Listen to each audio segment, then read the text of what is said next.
Acclame le roi des rois, acclame le Dieu puissant. Le Seigneur soit béni. Acclame-le, acclame-le, acclame-le. Acclame-le, acclame-le, acclame-le, acclame-le comme jamais tu ne l'as fait. Acclame-le, acclame-le, acclame-le, acclame-le comme jamais tu ne l'as fait, comme jamais tu ne l'as fait. Acclame le roi des rois. Je me suis réveillé et ce chant, c'est un vieux chant. Et quand j'ai suivi la mélodie tout à l'heure, je me suis dit, Seigneur, tu es en train de me parler. Pour cet immense bonheur, alléluia. Gardez dans mon cœur, alléluia.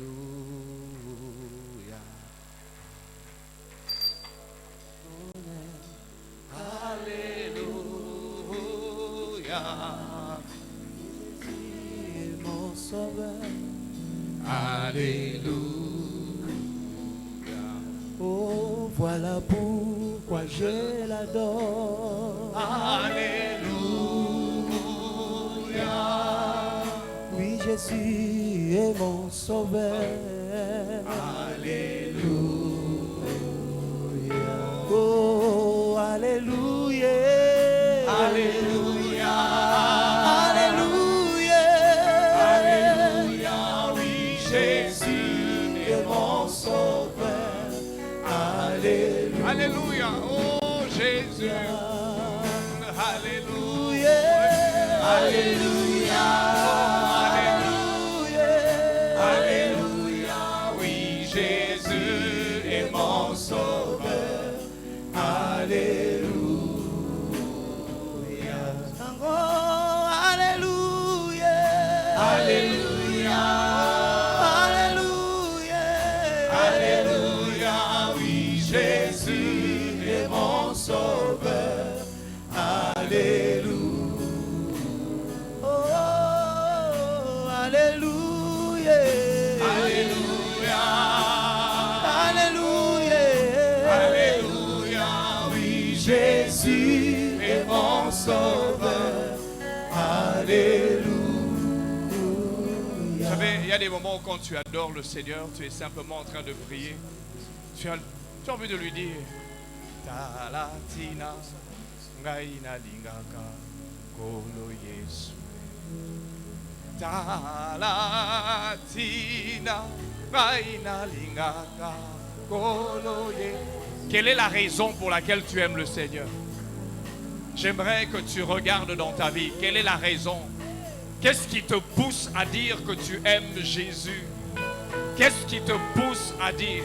Je ne parle pas des biens matériels. Je ne parle pas d'une position sociale. Regarde dans ton cœur. Regarde l'amour de Jésus. Regarde l'amour du Père. Regarde-le en toi. Regarde ce que tu es devenu. Regarde ce que tu es, rejeté par les autres, mais son amour t'a sorti de là. Oh Jésus. Yesu akufelinga. Oh Jésus.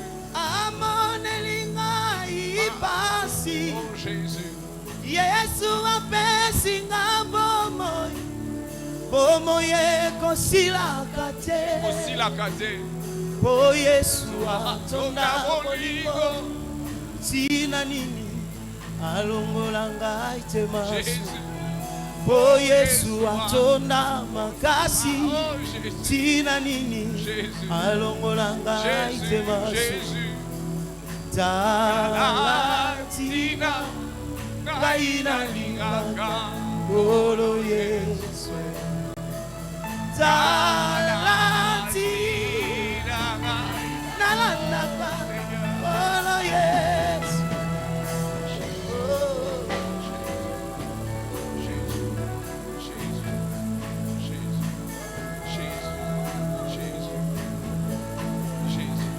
Mets-toi à prier, mets-toi à prier, mets-toi à prier quelques secondes simplement.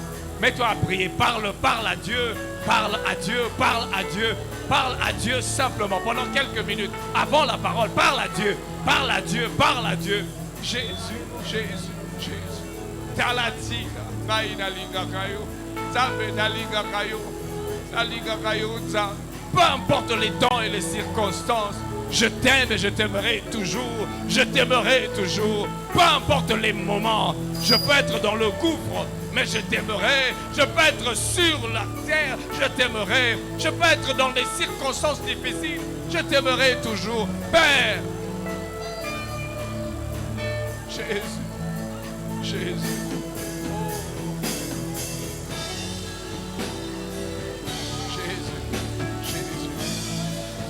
Seigneur, merci Jésus. Jésus. Jésus. Jésus. Jéhovah. Jéhovah. Jéhovah.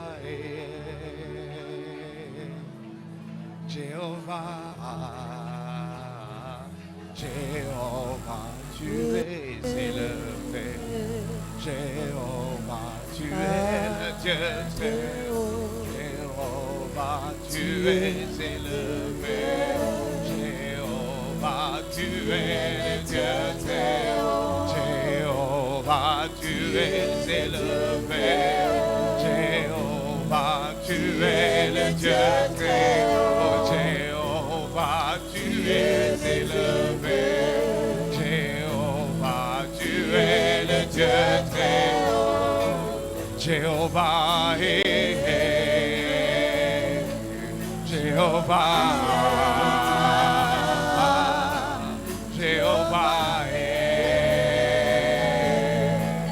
Jéhovah, Jéhovah, tu es élevé. Jéhovah, tu es le Dieu très haut. Jéhovah est élevé. Jéhovah est le Dieu très haut. Seigneur, c'est toi qui es élevé en ce lieu. Ce culte est à toi. Cette église est à toi. Ce troupeau est à toi. Nos vies t'appartiennent. Tu es élevé. Quel immense bonheur que de t'avoir en nous. Quel immense bonheur que de savoir qu'il y a un Père qui a décidé de quitter cette divinité afin de se faire homme pour nous. Qui peut le faire? Qui peut le faire? Qui a accepté le sacrifice suprême afin que moi j'ai la vie, afin que la maladie me soit ôtée, afin que le péché me soit ôté. Qui peut le faire? Ce culte est à toi. Ces instants sont à toi. Je prie, Seigneur, que tu te glorifies comme jamais. Je prie, ô Jésus, parle à un cœur, parle à une destinée, change une destinée ce jour. Que ça soit un point de départ pour quelqu'un. Je t'en supplie. Je t'en supplie. Oh Jésus, cache-moi derrière ta croix. Que l'on ne me voit pas moi, que l'on te voit toi. Que l'on ne m'écoute pas moi, que l'on t'écoute toi. Que je diminue et que tu croisses. Que la seule voix qui sera entendue en ce lieu soit ta voix, ô Jésus. Imparfait je suis. Tremblant je suis et je viens devant cette chair. Je t'en supplie, agrée-moi. Père, je prie que des oracles sortent en ce jour pour une vie, pour un couple, pour un enfant, pour un homme, pour une femme, pour cette assemblée. Que toi seul règne. Au nom de Jésus. Amen. Amen. Est-ce qu'on peut acclamer le Seigneur?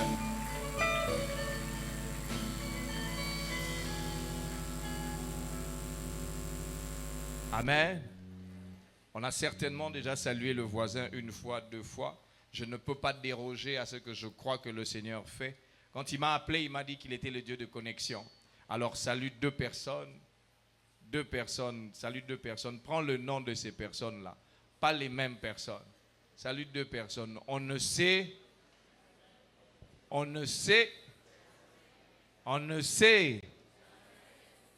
Tu as pris le nom de ces deux personnes. Peut-être que c'est ce soir. Peut-être que c'est ce soir. On risque de dire, Flash, flash, flash. Ça peut être le voisin là que tu négliges. Salue-le bien. Il va se souvenir de la personne qui m'avait salué à l'église. Amen. On ne sait. À Dieu toute gloire et tout honneur, lui qui permet que je sois à nouveau ici. C'est assez étrange. Chaque fois que je reviens, je me sens chez moi et même si vous ne l'aimez pas, moi j'aime ici. Amen. À lui seul toute révérence, à lui qui permet que je sois celui qu'il a choisi pour apporter la parole. Je prie ce matin que sa grâce soit avec nous. Je prie que je ne sois qu'un simple canal de bénédiction. J'ai prié pour ce culte, j'ai demandé que ça soit un déclic pour quelqu'un. Et j'ai prié, j'ai demandé que ça soit vraiment un point de départ. Merci à votre pasteur et père, pasteur Félix. J'étais en train, hier quand je l'ai appelé, je me suis dit, qu'est-ce qu'il s'est demandé? Qu'est-ce qui allait se passer? Non, le Seigneur a permis que je sois là. Merci au pasteur Félix, merci à maman Bibiche, merci pour votre amour, merci pour ce que vous êtes, votre leadership. Et merci au corps pastoral. Est-ce qu'on peut acclamer le Seigneur pour vos parents? C'est important. Quand vous ne savez pas honorer le parent, souvenez-vous que demain, vous aussi, vous serez parent. Ce que tu fais aujourd'hui, c'est ce qu'on te fera. Donc, si tu ne sais pas honorer le père aujourd'hui, demain, tu seras père. Et tu vas chercher à ce qu'on puisse t'honorer. Tu vas chercher cela. Amen. Je voudrais dire merci au pasteur Ken et à maman Nathalie qui ont permis que je sois ici par leur accord. Et je prie que l'onction de mon père, l'apôtre Roland, soit avec moi pendant ces 2 services. Amen. Jean chapitre 4. Lisons ensemble. Jean chapitre 4. Une assez longue lecture. Je voudrais que le synthé m'accompagne. Si on peut donner le signal au synthé, si le synthé peut m'accompagner. Jean chapitre 4, une assez longue lecture. Est-ce que nous pouvons nous lever pour honorer la parole du Seigneur? Une assez longue lecture. Et ensuite, je vais vous demander de vous rasseoir. Jean 4, un texte que nous connaissons. Je commence à partir du verset 7. Une femme samaritaine vint puiser de l'eau. Jésus lui dit, « Donne-moi à boire. » Car ses disciples étaient allés à la ville pour acheter des vivres. La femme samaritaine lui dit, « Comment toi qui es juif me demandes-tu à boire, à moi qui suis une femme samaritaine? » Les Juifs, en effet, n'ont pas des relations avec les Samaritains. Jésus lui répondit, « Si tu connaissais le don de Dieu, et qui est celui qui te dit, donne-moi à boire, tu lui aurais toi-même demandé à boire et t'aurais donné de l'eau vive. » Seigneur, lui dit la femme, tu n'as rien pour puiser et le puits est profond. D'où aurais-tu donc cette eau vive? Et va, lui dit Jésus au verset 16, appelle ton mari et viens ici.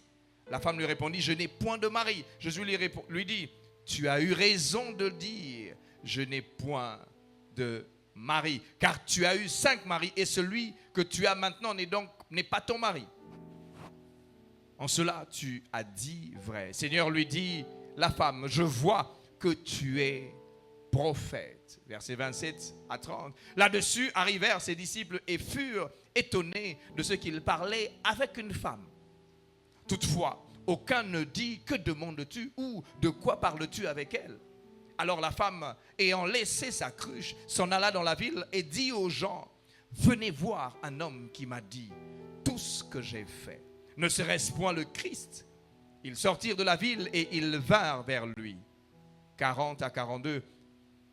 Aussi, quand les Samaritains vinrent le trouver, ils le prièrent de rester auprès d'eux.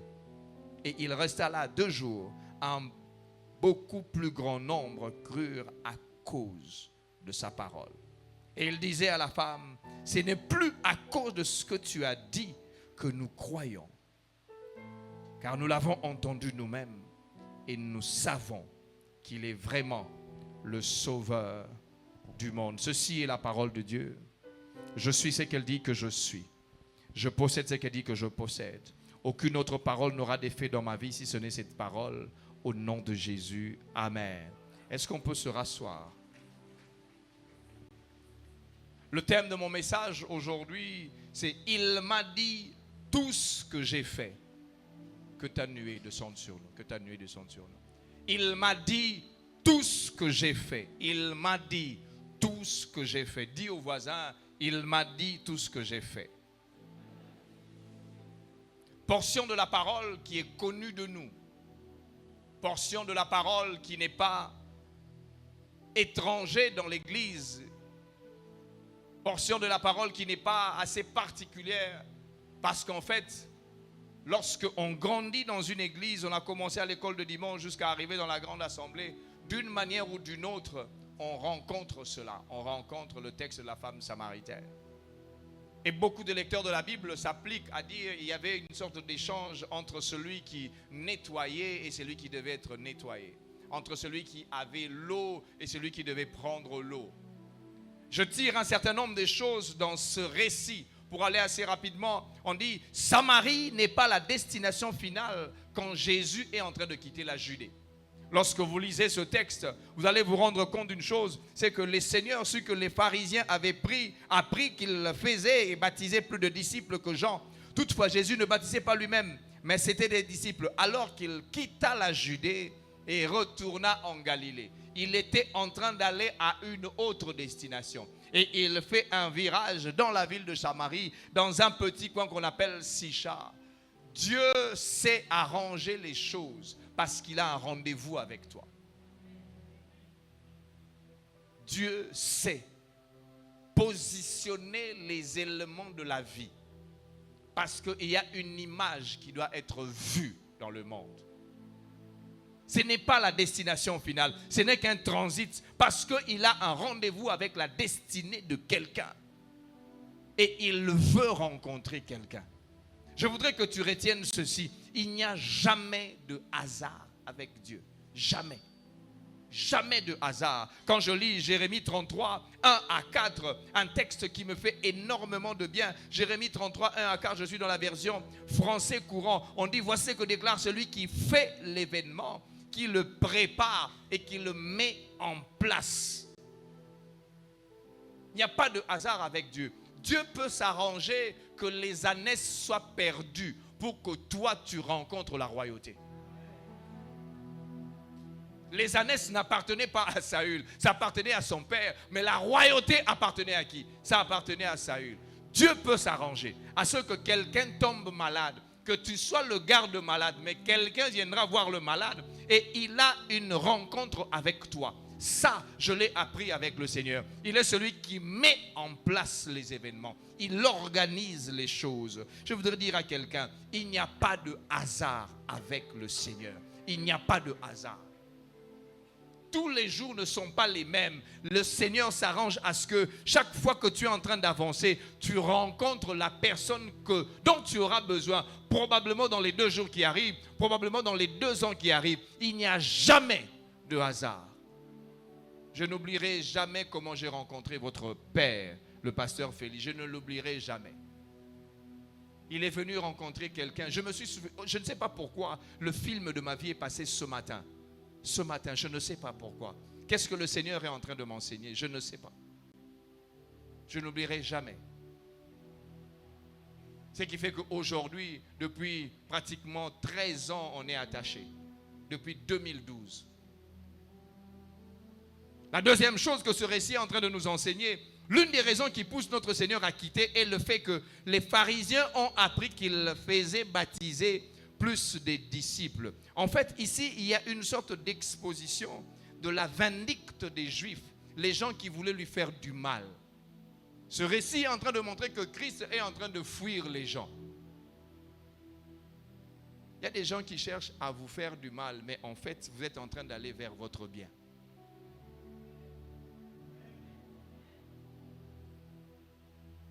Je marche avec le Seigneur depuis un certain temps, j'ai arrêté de me plaindre.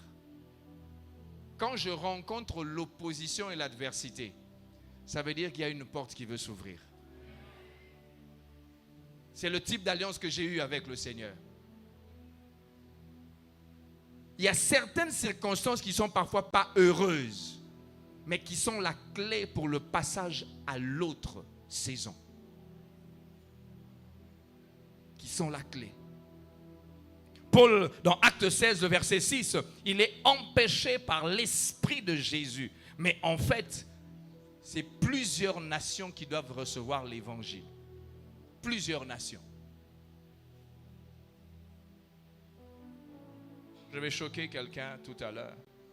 Dieu sait susciter des circonstances douloureuses exprès, je dis bien exprès, pour le rendez-vous de ta destinée. Tu peux faire 7 ans, tu n'as pas d'enfant. Les autres amis viennent. Un enfant, 2. À la 8e année, Dieu s'arrange. Tu as non seulement des jumeaux, et ensuite tes jumeaux sont sponsorisés par quelqu'un. 15 ans, 18 ans après, tes enfants deviennent les médecins de toute la contrée. Mais ceux qui ont eu des enfants avant, on ne les cite même pas. Il y a des moments où quand tu reçois un nom de Dieu, c'est la clé qu'il te fallait pour la saison. Dieu peut te dire non. Ce n'est pas parce qu'il te dit non qu'il ne t'aime pas. Ce n'est pas parce qu'il te dit non que l'oncle qui est à la maison est devenu plus fort que Dieu. Dieu t'épargne parfois de certaines choses. J'ai échangé avec un homme dans l'armée. Il est venu me parler me disant, voilà autant d'années que je suis dans ce grade-là. Normalement, cette position-là, c'était ma position. Je lui ai juste dit, Dieu sait pourquoi vous ne devriez pas être là.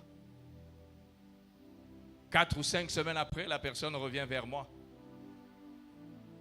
Il me dit, pasteur, c'est Dieu qui vous a parlé. Si j'étais à ce poste-là, avec ce qui est en train de se passer maintenant, c'est moi qui passerai devant les cours et tribunaux. Quand Dieu te dit non, ça ne veut pas dire qu'il n'est pas avec toi. C'est parfois la clé pour la prochaine saison. Il m'est arrivé de pleurer quand Dieu m'a dit non. Il m'est arrivé de me poser la question de savoir, Seigneur, est-ce que tu es avec moi? Silence. Je crois que Dieu se moquait de moi. Mais je me suis rendu compte que chaque fois qu'il me disait non, il préparait quelque chose pour moi. Pasteur Félix, je l'ai déjà dit ici, je le dis encore. J'ai un contrat alléchant qui m'a été proposé. Je devais être un expatrié au Congo-Brazza. Je prépare ce contrat avec mon épouse. J'avais un salaire qui était 3 fois plus que là où j'étais et on allait payer le salaire à mon épouse. La même compagnie. Et les études pour mes enfants. Et la maison pour mes enfants. Avec la possibilité de partir et de revenir. Et je pouvais avoir un salaire dans un compte bancaire et un autre salaire dans un autre compte bancaire. On s'arrange avec madame. On est en train de... On prie, on loue. J'imaginais déjà comment j'allais ouvrir Philadelphie au Congo-Brazza. Un jour, ma femme se lève, elle me dit, je ne sens pas ça. Je dis, chérie, tu ne peux pas me dire ça. Tu ne peux pas. On a prié avec toi. J'ai donné mon accord parce que tu m'as donné mon accord. Madame m'a dit, Naboï. Si j'ai eu 5 crises avec ma femme, ces jours-là fait partie des crises bizarres. J'ai dit, c'est moi l'homme. Je vais décider. Parce que je n'ai pas eu de paix. J'ai prié, silence. Je vais chez mon père, on prie, silence. Il ne me dit rien. Il me dit, papa, oyo, maram nayo. Les pasteurs n'ont pas toujours réponse à tout. Je rentre, je dois prendre la décision. Et j'ai dit à ces gens-là, j'ai dit, je vais vous dire la vérité. Mon épouse et moi, on s'était mis d'accord. Mais je ne sais pas venir parce qu'elle n'est pas d'accord. J'ai trahi ma femme. Naté qui est. Je reçois la réponse qui est assez étrange en disant, ce n'est pas grave. On va revenir à toi dans 1 année. J'ai dit, pardon. La porte s'était fermée. Quand cette porte se ferme, c'est à ce moment-là que je fais la rencontre avec celui qui sera mon employeur en 2012. Si cette porte-là ne s'était pas fermée, je n'aurais pas été directeur de cabinet du vice-premier ministre au budget.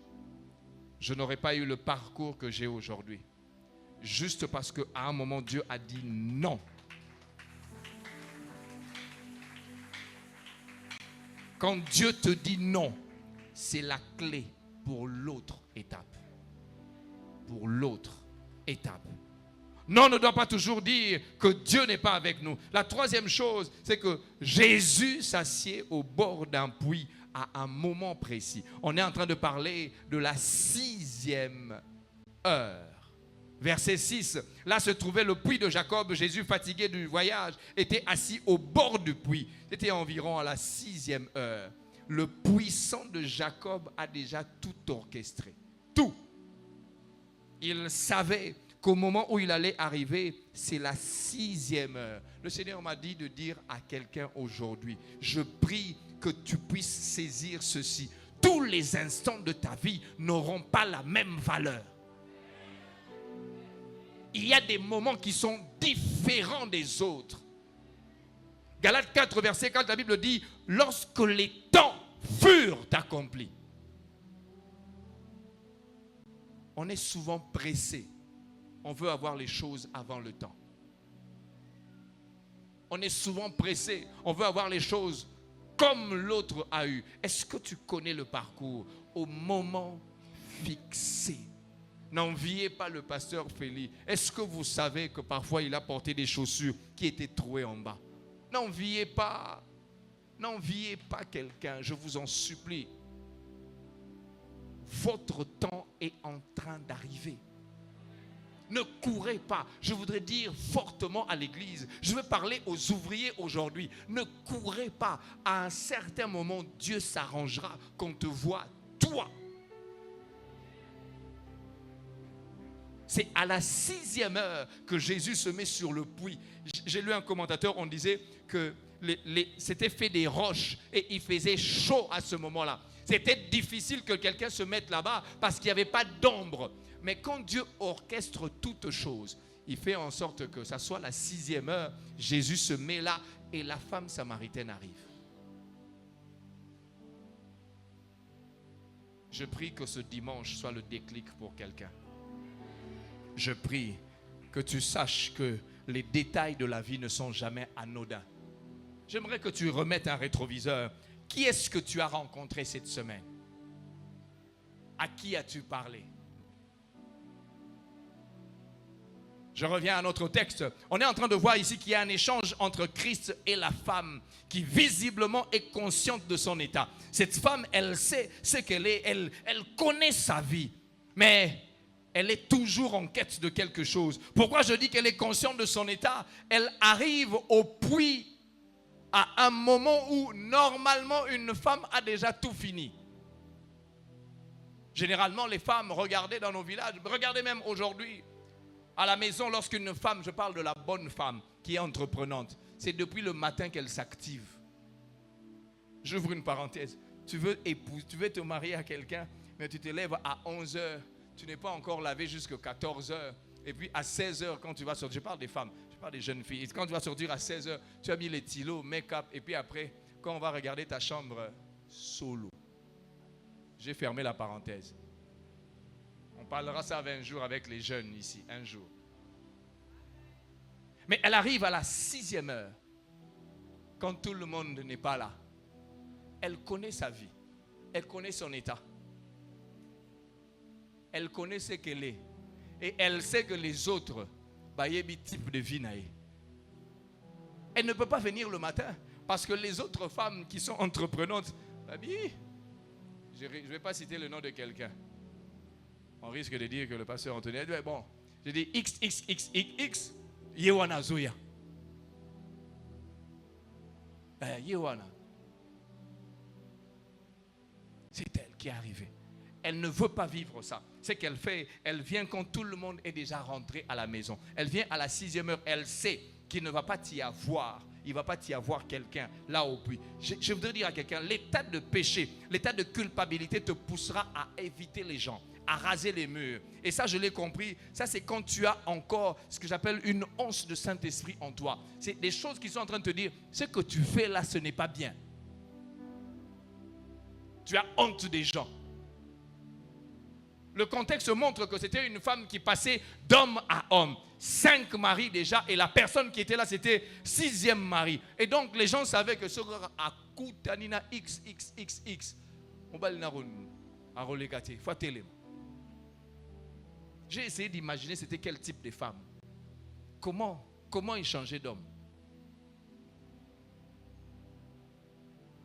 L'état de péché te fait fuir l'église.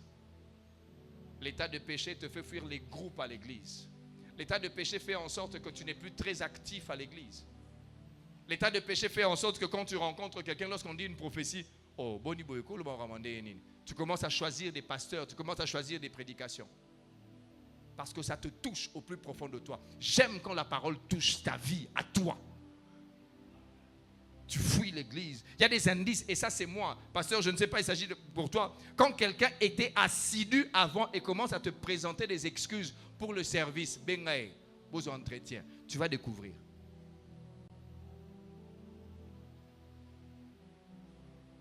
Cette femme, elle va puiser l'eau à un moment où elle sait qu'on la regarderait de manière étrange.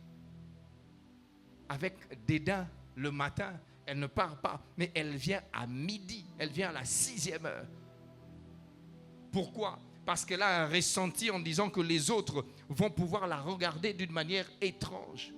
Est-ce que c'est sa faute? Je ne sais pas. Je vais ouvrir une parenthèse. L'église est devenue le lieu de rejet au lieu d'être le lieu d'accueil des malades spirituels. Pourquoi les gens fuient l'église? C'est que lorsque la personne a péché, tout le monde commence à parler de cette personne dans les groupes WhatsApp. Tout le monde commence, ça devient un sujet de conversation dans les maisons. L'église est l'endroit, n'est plus un endroit de protection pour les faibles, mais c'est devenu un endroit de crucifixion pour les faibles. Église du Seigneur, qu'est-ce que nous sommes devenus aujourd'hui à l'ère du numérique? J'entends parler de Josette, j'entends parler d'Anthony, j'entends parler je ne sais pas de qui. Il suffit simplement qu'on tombe sur quelque chose de lui, boum, ça devient viral. Et les premières personnes qui partagent ça, c'est l'église.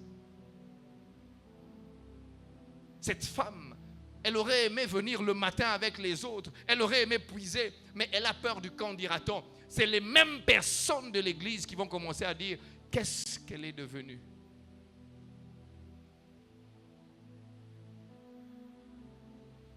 Église du Seigneur, que sommes-nous devenus? C'est ainsi que beaucoup quittent l'église aujourd'hui. C'est ainsi que beaucoup se refroidissent. C'est ainsi que beaucoup commencent à aller... J'ai prié pour un jeune homme ce matin. Ce jeune homme était à notre église. Je l'encadrais, cet enfant vivait des choses. Je dis, Seigneur, qu'est-ce que je peux faire? Je priais, je l'ai revu rentrer à l'église catholique, pasteur. Je l'ai appelé, je lui ai dit, qu'est-ce qui s'est passé? Il m'a dit, Papa Anthony, dis-moi que tu ne savais pas que je rentrerais. Ici, il m'a dit, ici au moins on m'aime. Ici au moins.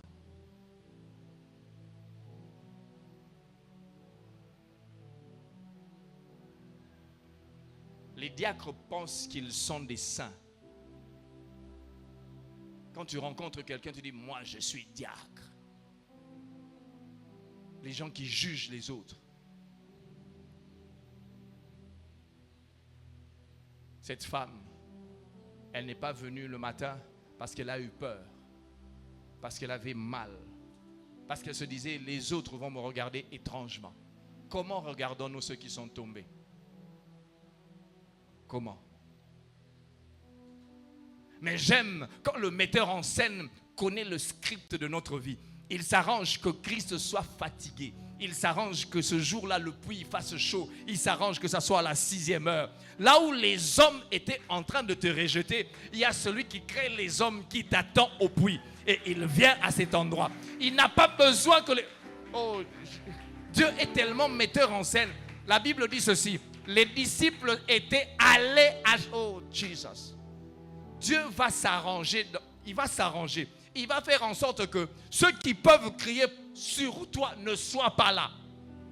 Même les disciples de Christ ne sont pas là. Ils regardent et le rendez-vous avec la destinée arrive. Cette femme, elle vient au puits avec son puits. J'imagine c'était le seau. Elle est en train de chercher. Elle regarde. Mais il y a un Dieu qui connaît sa vie. Il y a un Dieu qui nous aime tel que nous sommes. Il y a un Dieu qui qui ne regarde pas à notre condition. Il y a un Dieu qui va donner sa vie à la croix afin de rencontrer cette femme qui était rejetée par... Pasteur, Jésus rencontre cette femme qui était dans le péché parce que l'homme avec qui il était n'était pas son mari.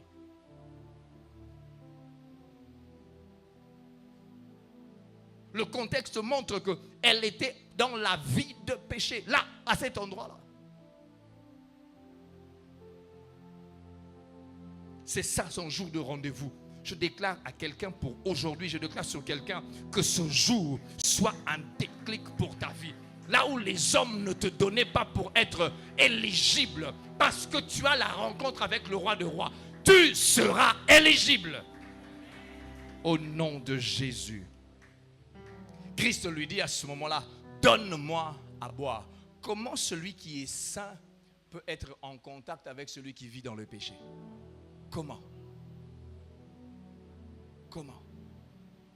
L'Éternel s'abaisse à son niveau. Il rencontre l'humanité de cette personne qui est en face d'elle. L'Éternel s'abaisse, il veut dire, je veux te montrer que je ne suis pas comme les autres.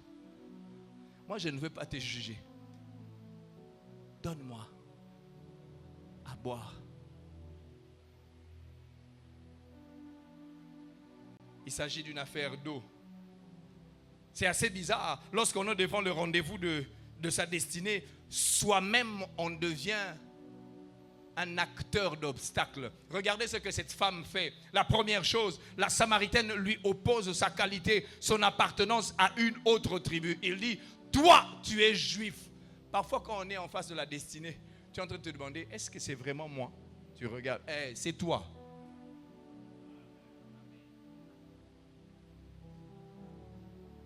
Je le dis pour quelqu'un, tu seras surpris que c'est toi qu'on cite ce soir, qu'on cite demain, qu'on cite après-demain. Tu vas peut-être regarder encore, est-ce qu'il s'agit de moi? Oh Jésus, 2012, je me souviens, je reviens encore à ça, je ne sais pas pourquoi le Seigneur me ramène. On revient d'un moment de prière. Et ce jour-là, c'est mon épouse qui travaillait. Ce n'est pas moi qui travaille. Elle a dit, attends-moi, on va monter ensemble. Je dis, toi aussi. Pendant qu'on est en train de suivre, j'étais à demi réveillé et à demi.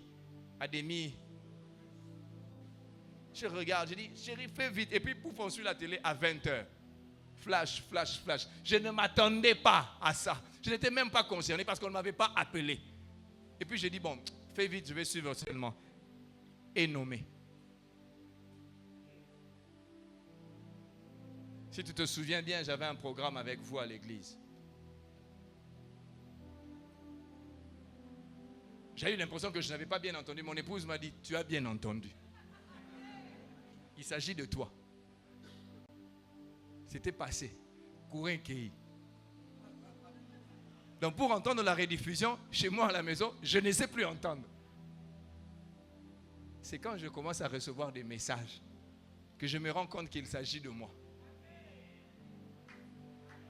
Cette femme, elle est en face de sa destinée et elle pose la question, comment toi qui es juif, elle oppose quelque chose. Devant le rendez-vous de la destinée, il y a des moments où on est soi-même son propre obstacle. Je suis venu dire à quelqu'un, il s'agit de toi, ce n'est pas quelqu'un d'autre, il s'agit de toi. Le deuxième obstacle, la Samaritaine lui dit, tu n'as rien pour puiser. Jésus n'a pas besoin d'ustensile. Il est l'eau de vie. C'est toi qui dois boire. Jésus n'a pas besoin de gobelet. Jésus n'a pas besoin de... Il est l'eau que tu dois boire. Il lui pose la mauvaise question. Tu n'as rien pour puiser. Comment tu peux dire à Jésus, tu n'as rien pour puiser? C'est en lui que tu dois puiser les positions de ta vie. C'est en lui que tu dois puiser la santé. C'est en lui que tu dois puiser la percée. C'est en lui que tu dois puiser ce que tu... Oh! Il m'a dit tout ce que j'ai fait. Je suis venu dire à quelqu'un, ta vie ne peut pas être cachée devant l'éclat de sa gloire. Troisième chose que je considère comme autant obstacle, elle vit des traditions. Puis de Jacob. Il est en train de comparer Jacob à Jésus. Comment tu peux comparer le créateur à la créature? Comment? Combien de fois on se met en train de dire, est-ce que oh Nzambe, oso comparer Nzambe na batu.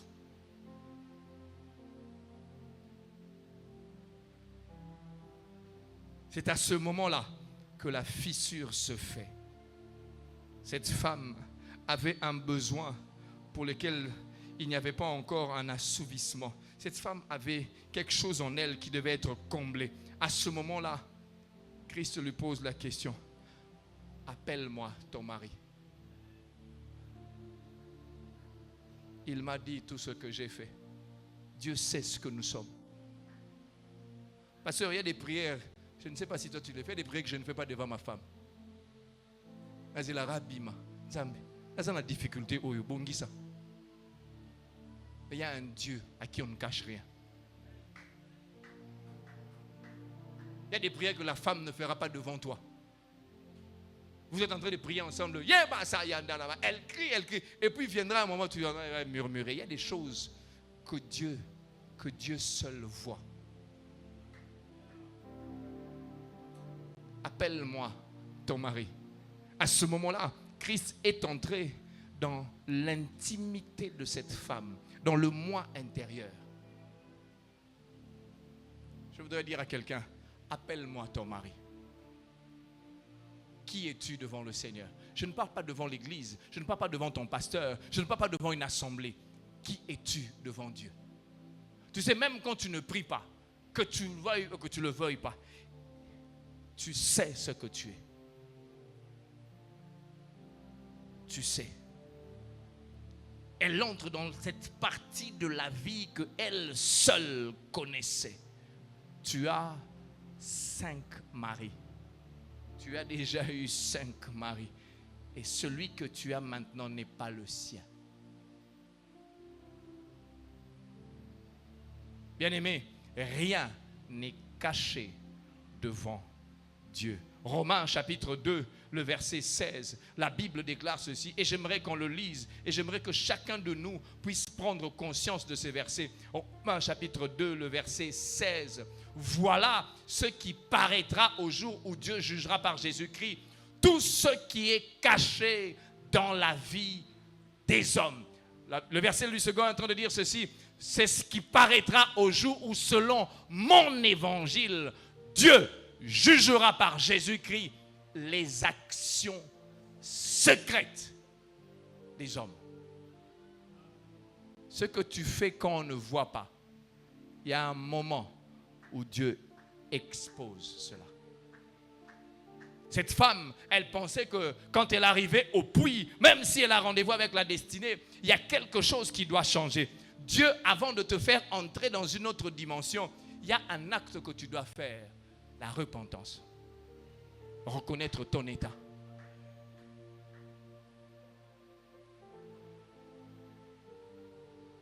C'est à ce moment-là que tout se met en branle.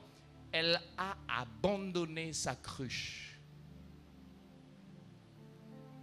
Pasteur Félix, mon frère, elle est venue puiser de l'eau. Elle devait rentrer avec l'eau à la maison. Elle laisse la cruche. Elle a reçu quelque chose qu'on ne prendra plus jamais. Comment peux-tu aller au puits et laisser la cruche d'eau? Il y a des rencontres qui vous font changer radicalement. Venez voir. Elle est allée dire aux gens, celui qui avait peur de rencontrer les gens à midi, elle va elle-même vers les gens. Dieu change la perspective des gens. Quand Dieu t'a rencontré, il y a un voile qui tombe. Celui qui avait peur de rencontrer les femmes, elle va vers et dit, hey, venez. Oh, x, yondo ye ao. Quand Dieu te change fondamentalement, il y a quelque chose qui change dans ta vie. J'ai appris, je parle de Dieu à tout moment. Je n'ai pas honte de parler de l'évangile. Ozala nani. Un jour, j'ai prié pour une...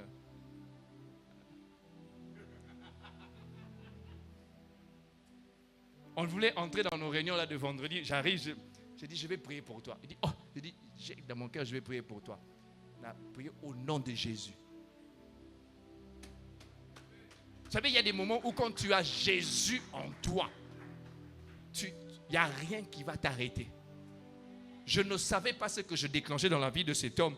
Quand on sort de cette réunion, on avait tellement traîné. Il vient me dire, il dit, tu as dit exactement ce que j'étais en train de chercher depuis ce matin. Venez voir celui qui m'a dit tout ce que j'ai fait. La rencontre avec le Seigneur ne te laissera jamais indifférent. Toute personne qui a fait une rencontre originale, profonde et véritable avec Jésus connaît une transformation véritable. Pasteur, cette semaine, je me suis dit, est-ce qu'on a encore le souci des âmes dans l'église? Est-ce qu'on a encore le message pour dire, venez à moi, vous tous qui êtes fatigués et chargés. Regardez aujourd'hui les églises, regardez les messages que l'on prêche.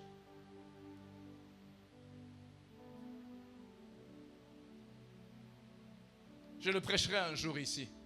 Aimez-vous les uns les autres. J'ai fini ce message. Juste aimez-vous les uns les autres, comme Christ nous a aimés. Aujourd'hui, on est sorti des fondamentaux de la parole. La parole de Christ, c'est l'amour, c'est la miséricorde. C'est simplement ces choses qui gouvernent nos vies. Est-ce qu'on prêche encore ces choses? Celui qui a reçu le Seigneur celui qui a reçu Christ comme Seigneur et Sauveur, sa vie est fondamentalement transformée. Tu n'as plus peur des positions. Moi, je parle de Jésus même dans l'avion. Que tu parles français, que tu ne parles pas français. Quand je l'entends au plus profond de moi, que je dois te dire que Jésus t'aime, je veux te le dire. Cette femme, elle va vers les gens. Quand vous avez le Seigneur, vous avez comme un feu qui brûle en vous. Vous devez parler de Jésus. Marc 1, 44 à 45, on parle d'un aveugle. On lui dit même, ne va pas parler de ce qui s'est passé. C'était tellement plus fort que lui. Regardez ce que j'étais, écoutier. Garde-toi de ne rien dire à personne, mais va te montrer au sacrificateur et offre pour ta sacrification. Allez au verset 45. Afin que cela leur serve de témoignage. Mais cet homme, s'en étant allé, se mit à publier hautement. On lui dit, garde-toi. Mais il se mit à publier hautement la chose et à la divulguer. C'est tellement en lui. Tu ne reçois pas Jésus pour toi. Tu reçois Jésus pour en parler aux autres. Rabo Seke Zende. Romains 1, 14 à 15, la Bible dit ceci. Je me dois aux Grecs, aux barbares, aux savants et aux ignorants. Aussi, j'ai un vif désir de vous annoncer aussi l'évangile à vous qui êtes à Rome. Il m'a dit tout ce que j'ai fait. Cette femme n'a plus honte de son état. Elle n'a plus honte. Elle peut braver les hommes, elle peut braver les femmes, elle peut braver les gens de la cité, elle peut braver les mêmes personnes. Il m'a dit, pasteur, j'ai eu un problème avec mon deuxième fils, notre troisième enfant, il y a quelque temps.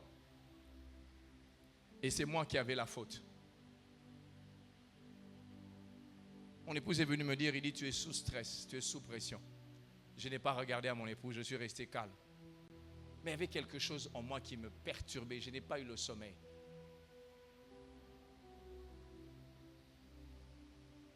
Mon fils, il n'a même pas 18 ans. Je l'appelle, j'ai dit, viens, Michel-Ange. Devant sa mère ne savait pas. Sa mère était en train de dire, qu'est-ce que je vais faire? J'ai dit, Michel-Ange, pardonne-moi.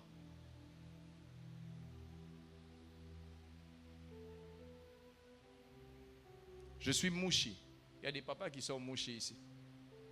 C'est difficile que vous voyez un père demander pardon à son fils. Demandez, regardez au Bachi qu'il y a ici. C'est difficile. Je connais notre culture. Cette culture luttait en moi. Mais il y avait cette autre nature de Christ qui était en moi.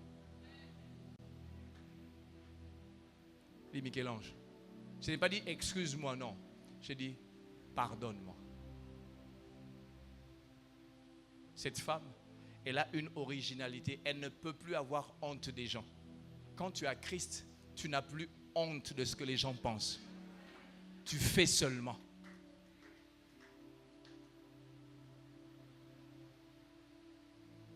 Première vérité, le temps est passé. Le temps est passé.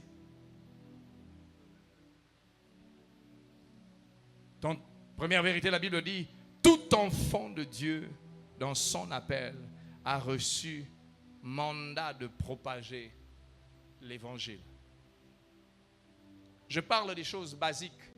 Aujourd'hui, je ne vous parlerai pas de destinée, de prospérité. Je ne parlerai pas des choses, non. Je parle des choses basiques, des choses qui vont être la clé pour le reste.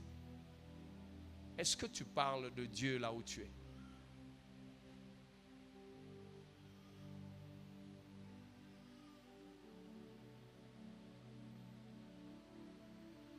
Matthieu 28, 29, il dit, allez et faites des nations les disciples. C'est la grande commission qu'il a donnée aux enfants de Dieu.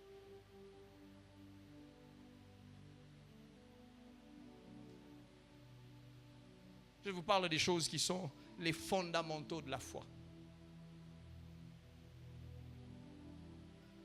Est-ce que vous parlez encore du Seigneur?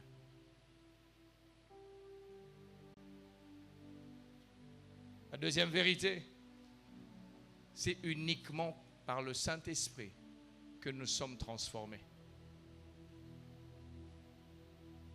Ce jour-là, pasteur, j'ai relu ce texte, je crois plus de 20 fois. Je cherche l'endroit où on dit tes péchés te sont pardonnés. Je cherche l'endroit. Je creuse plusieurs versions. Il n'y a que le Saint-Esprit qui change l'état de quelqu'un, qui transforme une vie. La troisième chose, je l'ai déjà dit tout à l'heure, Romains 2,16, rien n'est caché devant Dieu. Rien.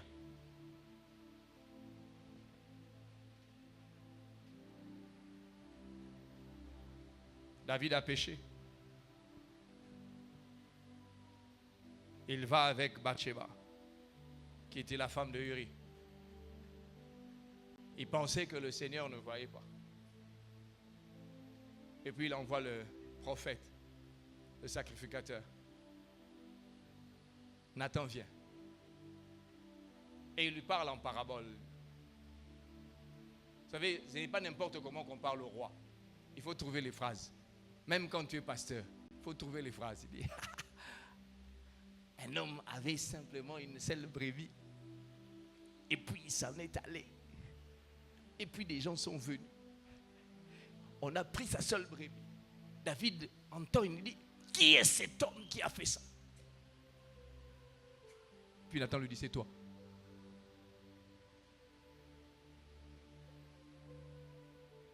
Rien n'est caché devant Dieu. Tu crois que tu caches ta vie. Tu crois qu'en venant à l'église, tu es en train de faire un acte liturgique juste pour avoir une sorte d'absoute selon l'humanité. Mais tu te maintiens dans ce style de vie. Je suis venu te dire que rien n'est caché. Viendra un temps où on jugera au nom de Jésus les actions secrètes. La Bible dit les actions secrètes des hommes. Il m'a dit tout ce que j'ai fait. À qui j'ai parlé ce matin? À 3 catégories de personnes. Chorale, revenez s'il vous plaît, le temps est fini. Dieu m'a dit de parler à ces 3 catégories. La première catégorie, à ceux qui se cachent. Cette femme, elle se cachait des hommes. À ceux qui se cachent de Dieu. En venant à l'église pour faire bonne figure.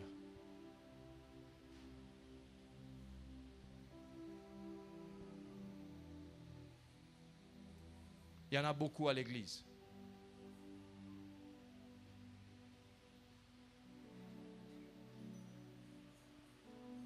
La deuxième catégorie, C'est à ceux qui ont rétrogradé.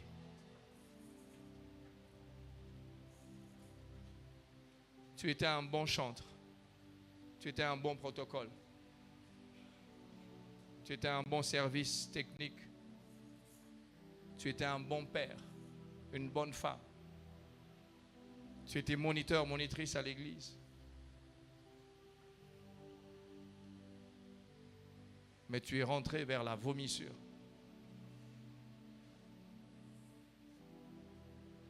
C'est à toi aussi que je suis venu parler.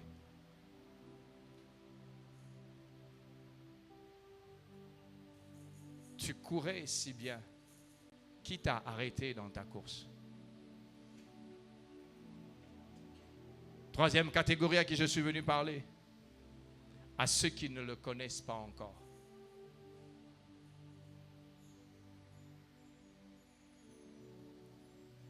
Il m'a dit de vous dire ces deux choses. La première, Ésaïe 42, le verset 3. Il ne casse pas le roseau déjà plié. Il n'éteint pas la lampe qui faiblit.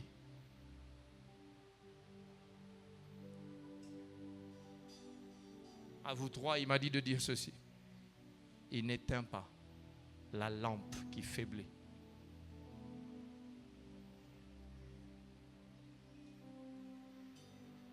Il ne brisera point le roseau caché.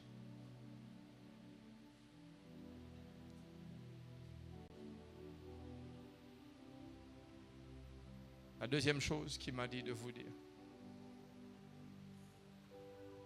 La gloire de la seconde maison sera plus grande que la première. Si tu es dans les trois catégories à qui j'ai parlé, lève-toi juste là où tu es. Mon message de ce matin, c'est pour qu'il y ait un déclic. C'est juste pour que tu reviennes vers le Seigneur. Reviens vers Dieu. N'aie pas honte des gens à côté. Celui qui vous parle était un homme dans le péché avant. Un menteur. Mais j'ai goûté à l'évangile. Je me suis accroché à Jésus. C'est possible. C'est encore possible pour toi.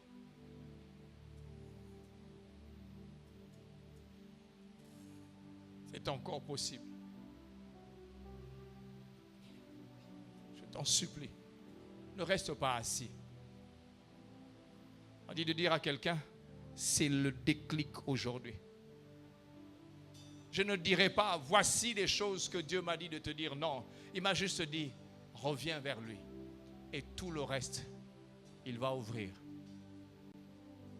Jésus. Yo so ponayo. Jésus.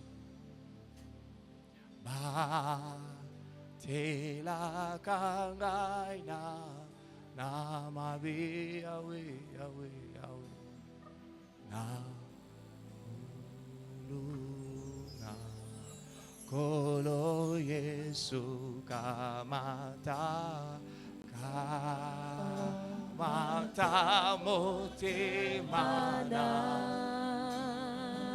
Il m'a dit tout ce que j'ai fait.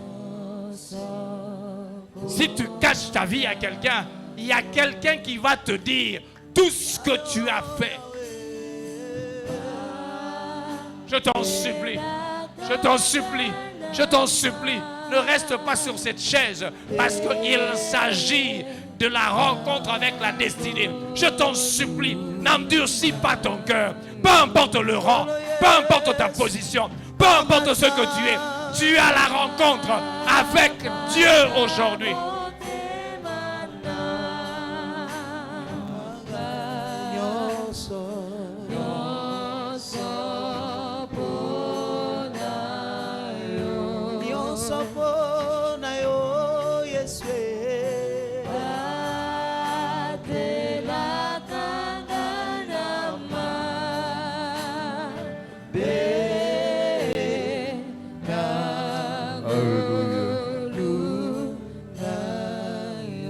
La parole vient d'être prêchée. J'aimerais encore faire cet appel. Tu as la froideur en toi. Tu ne sers plus comme avant. Découragé par des causes ou des raisons que toi-même tu connais. Dieu a besoin de toi. Il a besoin qu'il te parle, il t'a parlé. Comme cette femme samaritaine. Après avoir écouté la voix du Seigneur, elle a été motivée pour aller dire, venez voir la personne qui m'a tout parlé. Est-ce que tu peux t'ajouter au nombre avant que je puisse prier, s'il vous plaît? Découragé. Vous savez, dans la semaine, j'ai eu au bureau un des serviteurs de Dieu. Je lui ai posé pourquoi tu ne sers pas. Il dit, j'étais découragé parce que j'ai écouté quelqu'un parler. Je l'ai regardé dans les yeux. Et nos frères, est-ce que tu peux quitter mon bureau? Tu n'as pas compris le sens de servir. Tu n'as pas compris le sens de servir. Je sais que je l'avais fait par blague, mais il a compris pourquoi je l'ai renvoyé. J'aimerais que tu t'ajoutes à ce nombre et que tu tends tes mains devant la présence du Seigneur. Il n'y a aucune différence, il y a tellement une différence entre la créature et le Créateur. Jacob n'était qu'une créature de Dieu, mais c'est Dieu qui parlait à la femme samaritaine. Dieu n'avait pas de barrière.